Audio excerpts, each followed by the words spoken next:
To list his honors as to list his books would be excessive. Let it simply be noted that Isaac Asimov was the most famous, most honored, most widely read, and most beloved science fiction author of all time. In his 5 decades as an author, he wrote more than 400 books, won every award his readers and colleagues could contrive to give him, and provided pleasure and insight to millions. He died in 1992, still at work. This is the last page in the book I'll be reviewing today. I'm honored to be able to do it. This is Isaac Asimov's The Final Fantasy Collection, aka Magic. For those who don't know, Isaac Asimov is indeed my favorite author. I love his work. He's renowned in the science fiction community for titles such as Foundation and the Robot series. He's also done a number of short stories I really liked. He has nonfiction essays. He had his own magazine collection that's still active to this day, kept alive by a thriving community of authors, which you can actually go ahead and submit your own writing to. I love reading Asimov. It's always a good time for me. And this is the first physical book in a while that I have gotten through. I have a tendency when it comes to physical books to... Good, how are you? I have a tendency when it comes to physical books not to finish them. But this one won me over. It was pleasurable to the end. So what it is a collection of short fantasy stories, at least for the first half. The second half is more essay-ish. It's a good 300 pages. Most of his books are quick reads. Actually, the reason or way that he was able to make as many books as he did is simply because he would do a couple pages a night. And I think that's really enviable. And the fantasy genre is different to science fiction. I think when we think of fantasy, we think of mystical and mythical creatures, but that's not Asimov's vision of fantasy. And he goes into that in one of the essays, but really a lot of them are formulaic, and I know we attribute negative feelings to that word, but I think it works to his benefit in his short stories. So I'll give you a couple examples, but if I've won you over at this point, I would just go buy the book. But I'm going to tell you why I really liked a couple of these short stories.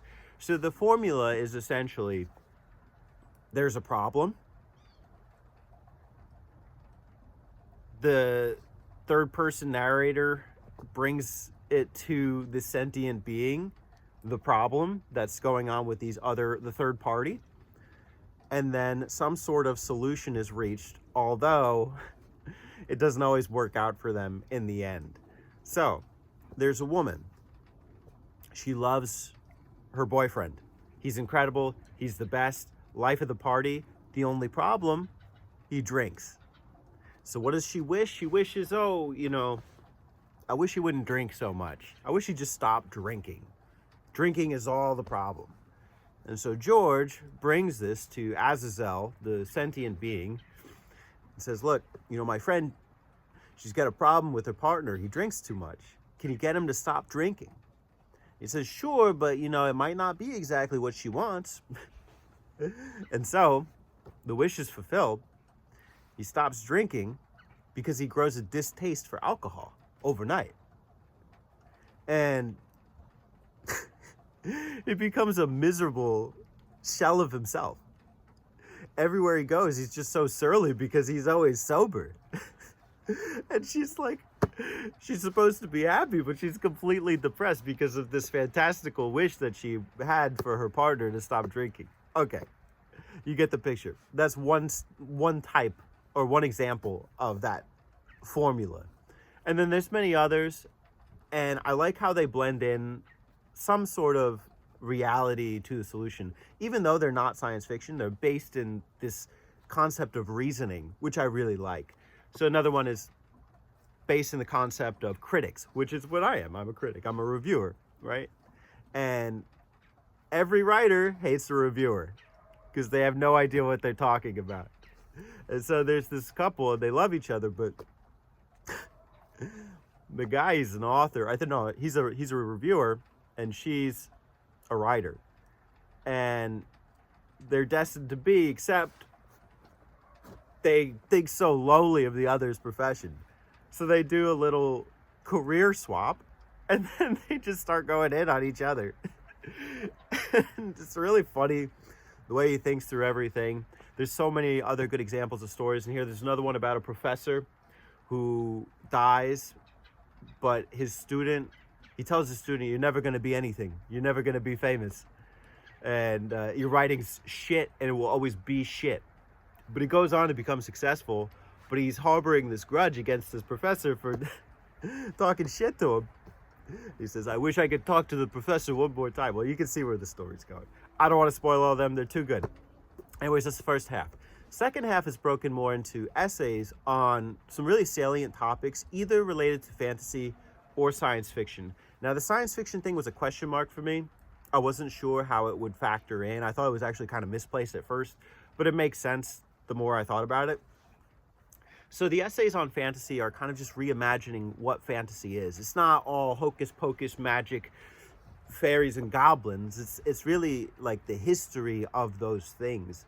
Fairies are not always Disney picturesque things with wings on their backs. I think he goes into some of the history of fairies and where they stemmed from. The unicorn and its ties to the narwhal's horn and the Indian rhinoceros. If any of these things sound new to you, well, it's because they are based in some history. And I think that's really interesting. He has a whole section on Tolkien and what Tolkien's influences might have been. In fact, I would love to even just do some audiobook recordings of a couple of these stories. So if any of these sound interesting to you, I'd love to do it. I think it would be a quick, easy recording to do. The science fiction is where I started to be like, well, what's the connection here? Like, why is this, what does this have to do with fantasy? It actually starts to lose kind of the sight of fantasy towards the end. But what I began to understand is that the criticisms of science fiction apply to fantasy as well in Asimov's reality. So to him, there is good science fiction and bad science fiction. The good science fiction is rooted in scientific principle and is some sort of theory crafting based on existing principles. Bad science fiction is hokey pokey aliens in the sky and kind of pop-esque. And the same criticism applies to fantasy, because to him there's good and bad fantasy. There's the fantastical elements that are just like dragons and stuff, but then there's also that substantive fantasy, which I think he really goes into in his short stories. It's a new genre for him and he dabbles, but it looks like he's having fun doing it, and he's doing it in a way that makes sense, is reasoned and reasonable to the point where it could be realistic for you. And I think that's so cool. And I really recommend it. It's a quick read. I probably read it in about a month, and I had a great time doing so. It's definitely in my top Asimov books, and I think it's one of my books of the year. With that being said, let me know if it's something you'd read and if you've read any Asimov, and I look forward to hearing from you. Cheers, enjoy your reading, and I'll see you in the next video.